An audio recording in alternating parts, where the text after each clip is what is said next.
매년 사회 문제로 대두되는 국내 노인 빈곤율, 2020년 기준으로 약 40%, 그러니까 65세 이상 노년 세대의 절반 정도가 빈곤으로 어려움을 겪고 있습니다. 실제 얼마나 심각한 상황이고 해결이 어려운 이유는 무엇일까요? 양진호 기자가 살펴봤습니다. 가처분 소득을 기준으로 중위소득 50% 미만인 빈곤층. 국내 65세 이상 노년층의 빈곤율은 40.4%로 OECD 국가 중 압도적 1위를 기록 중입니다. 독일과 그리스, 노르웨이는 10% 미만으로 노인 빈곤율을 떨어뜨렸고 그나마 높은 호주도 26.6%, 우리나라 절반 수준입니다. 이 차이는 어디에서 왔을까?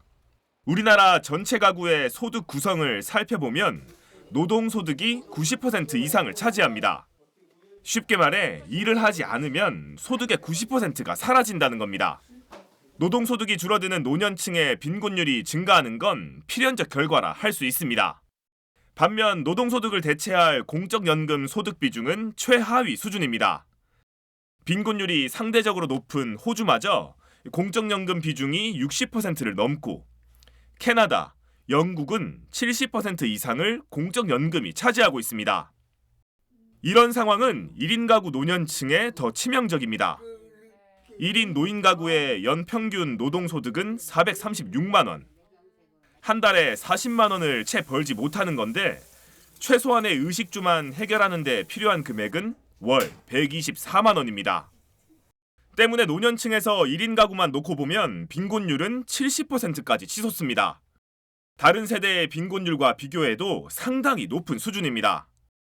하지만 중위소득 30% 이하, 최빈곤층 1인 노인 가구의 생계급여는 월 평균 24만 5천 원에 불과합니다. 이런 가운데 최근 노년층의 40%가 생계 안정을 위해 가장 필요한 것으로 일자리 창출을 꼽았다는 결과가 발표됐습니다. 이는 빈곤 노년층이 생존을 위해 선택할 수 있는 수단이 다시 노동시장에 뛰어드는 것만 남았다는 걸 반증합니다. 통계청 조사 결과 1인당 생애주기별 소득 수준에서 적자가 시작되는 시기는 61세. 지금과 같은 소득 구조에선 빈곤에 빠지지 않기 위한 개인적 대비는 물론 국가, 지자체 차원의 대책에 많은 예산이 투입될 수밖에 없습니다. 최근 보건복지부는 국가 지원을 통한 노인 빈곤율 감소 효과가 18%포인트 이상인 것으로 발표했습니다. BTV 뉴스 양진호입니다.